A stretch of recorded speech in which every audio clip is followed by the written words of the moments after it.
Hi. If this is your first time using a 3D program or your first time using Maya, um, there are a few general ideas and tools that I want to introduce you to so that you don't waste any time in your class trying to figure this basic stuff out. One of the most important things is going to be I'm going to constantly be harping on clean quad modeling, and I will tell you what that's all about and show you ways of getting there. I also give you a tutorial, a video to watch about clean quad modeling, which is beautiful, but if it makes no sense to you, listen to this first and try some things out, and then it'll become apparent to you, I think. You'll know that video because it's introduced by a gorilla. It's very friendly. Now, also, if this is your first time in Maya, go up here to the top. Heavens, let's see, where's the health? Okay, Maya Classic. I don't seem to have room for... Now, this is literally the first time I've opened 2017 on my own. I just finally gave in to getting it, and I usually wait quite a while. So let's see if I can find, there's a help menu out here. Ooh, ooh, ooh, ooh.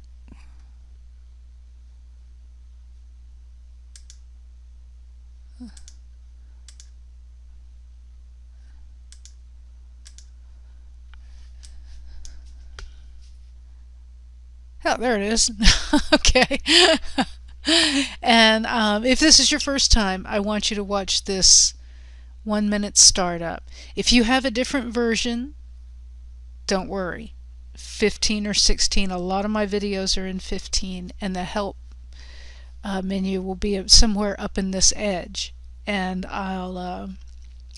let's see if we can get, so let's see if this is 15 or 16. Nope, that's 16. I'll try and get 15 to open up. There's 15.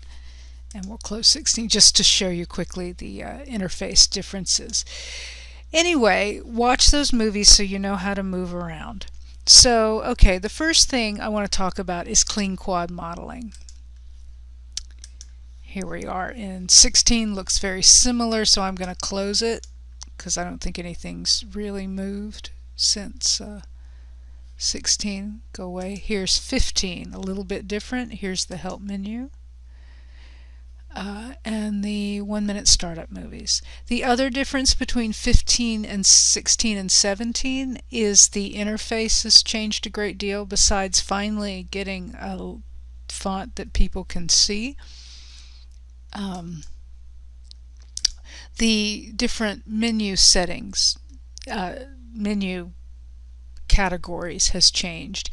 Here we have pretty much the same categories, except they've been compressed. So in Dynamics, and Dynamics are all together in FX in 17, and polygons and surfaces are together in modeling, and animation is separate and rigging is separate.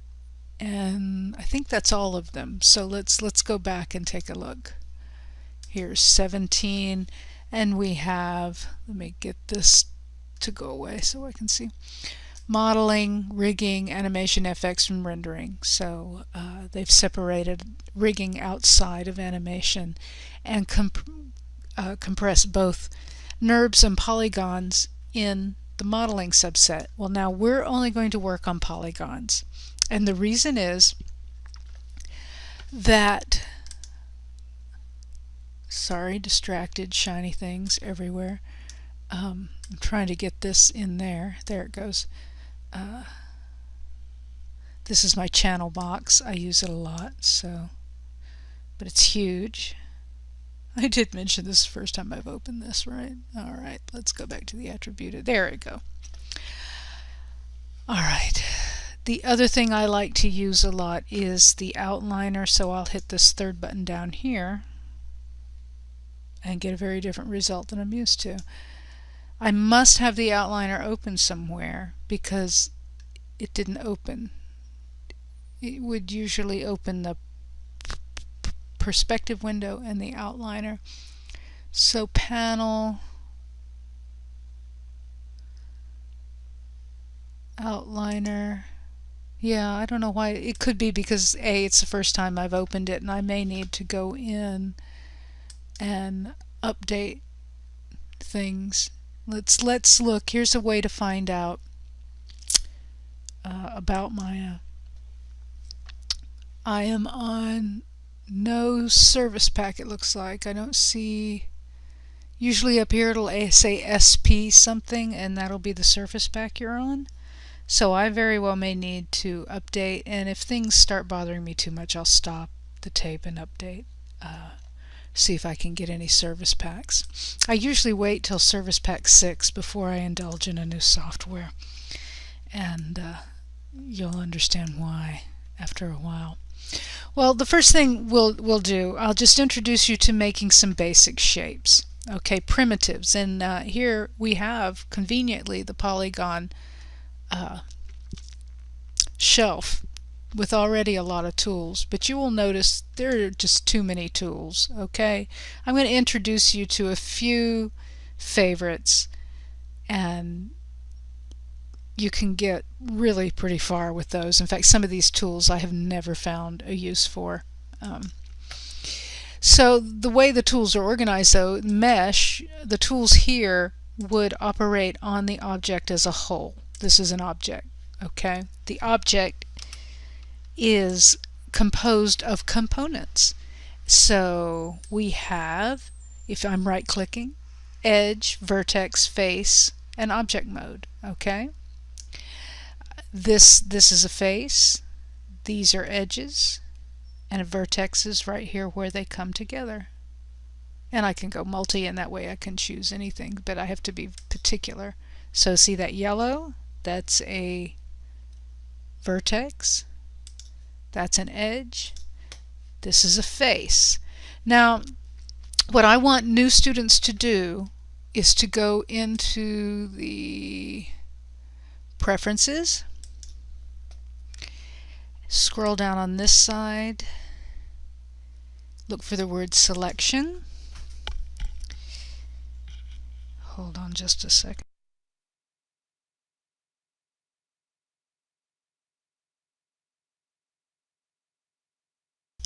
Sorry about that. And see this polygon selection? Select faces with center. Now watch what's going to happen when I save this. Nothing. If I go to faces, here we go. I had to go to faces instead of multi. Let's see if it works now if I go to multi. No, it goes away. But if I go to faces, you see this dot here. And that's going to help you later when you start extruding, because something a lot of students do is drop their extrusion and make a whole bunch of invisible faces. Well, we'll talk about that in a little while. Okay, anyway. So that was components. You can move any particular singular component you wish in order to reshape something. There is a vertex. Here is an edge. And here is a face. Oops, that wasn't a face. I don't know what happened. There we go. Nope. I think I'm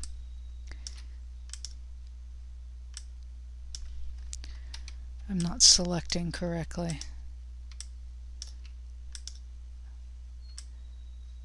There's a face. Okay. Now this should be all in those 1-minute movies. So all these tools under Mesh are going to operate on the object as a whole. Under Edit Mesh are going to operate, they could operate on the object as a whole, but they're going to operate on parts of the object. And Mesh Tools, again, could be the whole thing or on parts. Mostly parts. Well, insert up, we'll go over a few of these things. Now you'll notice when you create a primitive, which is just a starting point, it's a way most people will start modeling, and it's also what's referred to when they say box modeling, even if it's not a box, even if it's a sphere. Well, there are some issues with some of these guys, and clean quad is the problem. So if I make a cube right out of the box, it comes like this. It's got no subdivisions. This particular one does. I can change that. I can give it a lot more geometry by, see if I can get down here, by going all the way down to this polycube part in the channel box. I can give it 3 subdivisions on each side, and that's going to help me start, say, a house. Okay, I'm going to undo that and duplicate. No, I can't. If I duplicate, I'll lose this, so I'm not going to do that. Okay. This is a clean quad, 4 sides, no more than, in this point, 3, but in this instance 4 edges meet in a vertex, which means it's this nice clean quad piece of geometry. I'm going to move that over and create a sphere. The typical sphere is not clean quad. It comes with a pole, which means it has this area here where all the edges come in and create triangles. Alright, now we want to change that to clean quads for several reasons, and one of them is going to be because I'm going to insist on them, and the other is going to be that it's easier to edit and your edge loops all line up. Now there is a trick for getting this sphere to become a clean quad. But there's also a trick to making this cube a sphere. So the first one is easy. Let's, why is my,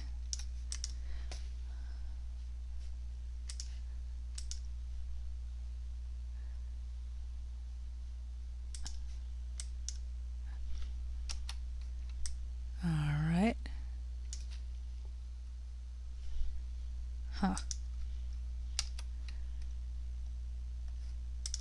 I'm having weirdness, right, aren't I?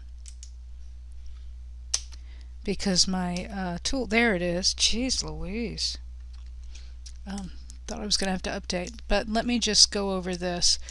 This used to be one of these, and so to get a cube to become a sphere, I leave it with no subdivisions. I don't go in here and put 3 or 2 or any number. I leave it at 1. If it came in with 3 or 2, I turn those to 1, and I go up here to mesh and just smooth.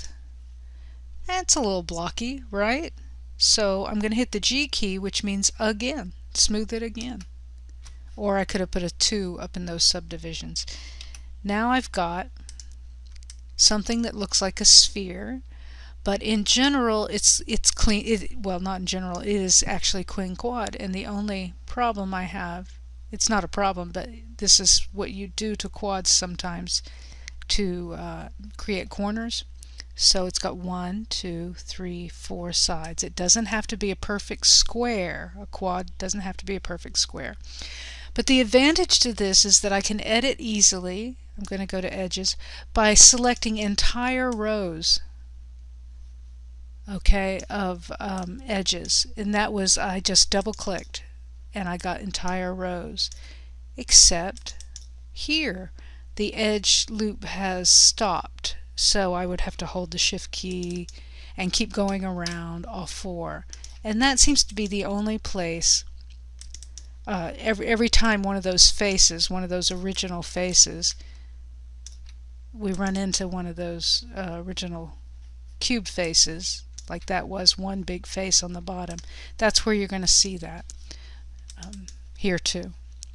But the rest of these things are nicely ordered, and I can move them, I can delete them. Like if you're a game modeler and you have a higher resolution mesh and it's all clean quad, you can quickly take out detail after having made your UV map. We'll talk about that later, but the UV map goes with you, so you start decimating your poly count to make your lower LOD, your lower level of detail meshes. and that makes that very convenient. Now with the sphere, there's a trick. Let's see. When I click on it, I can go over here and say, here we are on the inputs. Come on. There we go. If I can get it to, there we go. If I do this little, I'm going to turn this into clean quads, and the way to do that is to make the subdivisions a multiple of 4. I'm going to start with 8. Okay. All right, come on. I think I just 8. Ugh. 8. 8. Enter. It's being stubborn. I have a feeling, well, one thing, I think it doesn't like all these other programs that are up. Okay, so the other thing I do is look at this XYZ indicator and put my pole straight on like this. So this is straight and not like this or anything like. So I want it straight, and this is because I want to be able to identify north, south, east, and west, and that way I can keep the whole thing consistent. I'm going to right click, turn to edges, select northeast, northwest, southeast, southwest. Okay, 1, 2. Oh, here's one thing I forgot. Hold on, sorry. Display, heads up display, poly count, turn that on. Now up here is going to be everything I need to see so that I don't choose too many edges or the wrong edges. Okay, so watch this. I've got this edge, I'm holding shift 2, 3, 4, and it didn't update. We'll see if it will do it in a minute. I'm just going to hit the delete key. Typically when you're modeling in polygons, do not just hit the delete key because you will leave vertices behind, but this particular vertex is in use by these other guys, so I don't want to delete it. Okay, let's toggle. Let's just do some toggling. Well, it's not updating. This will tell me, it would have told me I had 4 edges selected right in this column. This is what's selected. This is what is in the object. This particular object has 116 edges. It has 60 faces. This object has probably doesn't have the same amount of faces. This just is not updating, so we'll ignore that for the moment. I'm going to rotate around to the other end, line up my XYZ coordinates so that, okay, I've got back to edge 1, 2, 3, 4, and delete. And now I have a clean quad, okay? But you may be upset because, see, I can get long. I could have done that too before, but they weren't going to be quad. They were going to have poles, and that will mess with your, well, with a lot of things, but a lot of times it'll mess with your rendering and your texturing. And when somebody says they want clean quad, they want clean quad. So you've got to give them what they're asking for. There could be all kinds of reasons, like when we transfer from one software to another, we need, if we need tris, there's no problem because we can divide each quad into 2 triangles, no problem. Make a duplication, turn it into all tris and go into your other software, like RealFlow used to require that. Some game engines I think required that. But if I want to go into Mudbox or ZBrush, and maybe even After Effects, I need quads, so I need to be able to set that up, and I can go from here to tris, but I can't go from tris to quads. So here we are. Now you may say it's ugly and chunky looking, okay, and I'll say yes. Here's 2 ways to fix that. Go to Object Mode, Mesh Display, Soften Edge. It's a little softer, and I didn't have to increase my poly count, which is important. Now my poly count's catching up. But well, that's just one way of doing it. Now, the other way is to add, right, I was saying, sorry, I was saying sometimes you don't want to increase your poly count. You need to keep it as low as possible, and you do need to keep it as low as possible. But I don't get too picky about how many faces. If you don't go into the millions, don't go into ZBrush and bring me back a model that has, 100,000 polygons in it. That's ridiculous. But when it's talking about this level of a lot of polygons and this level, this is fine. I'd rather you worry more about being clean quad than worry about having too many polygons. You'll learn as you go. We'll call that intermediate modeling, and this is beginning modeling. So anyway, if I want this smoother and softening the edges wasn't enough, I'm going to go Mesh, Smooth, and just like I did on the just like I did on my little cube here, you may be wondering what this guy is. Again, if I make a cube, let's move him down here. Now remember, when he was like this and we smoothed him, he beautifully turned into a basketball. In this situation, oh lovely.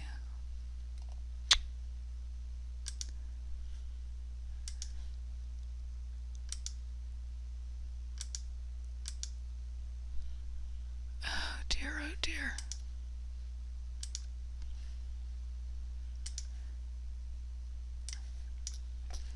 I may not be using 2017, but all the tools should be the same. Okay, so no, let's not worry about that. In 16, you'll find everything. Yes, show. My channel box isn't showing. So this is the kind of reason I don't update until they get through a few service packs. Let's do it this way. Here's another way to do what I just showed you. I'm glad I got to show you that in the channel box, increasing the number of subdivisions. We'll go, instead of using the shelf here, we'll go Create, Polygon, Cube, and I'll go to this Options box. Now here I can set the same things. I can set that this is going to stick too, and every time I make a cube, now it's going to have 3 subdivisions until I go in and either go reset or change it to a number. Okay, so I'm going to apply that. Okay, and here we go. Here's my cube. Now watch when I smooth him, because he has more subdivisions. Let's do another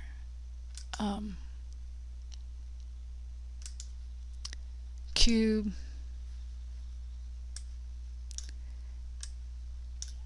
and quickly, no, I'm not going to do it that way. Let me delete him. Let's just do this again.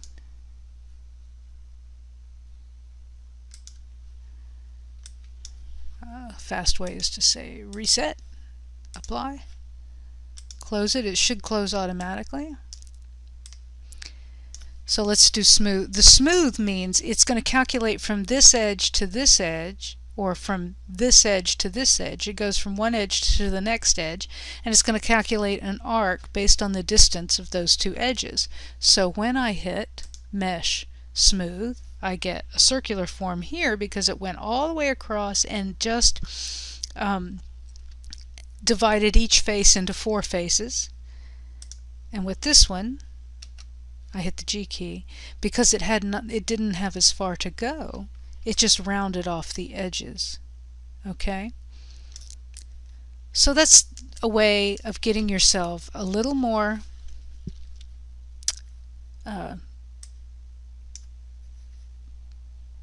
geometry to work with. And it is a good idea to start from as little as you can, and then make the big changes you need to make, and then add detail as you go. Don't try not to start on something like this complicated. Try and keep it here or here or if you may, you can take a sphere and make four subdivisions. But for all kinds of reasons, I prefer to use the cube in order to make a sphere, and those are texturing reasons, and we'll talk about them much later. So I kind of like to see students do that. Okay, I'm going to stop this video now, and I'll be back in the next one with how to start your first assignment.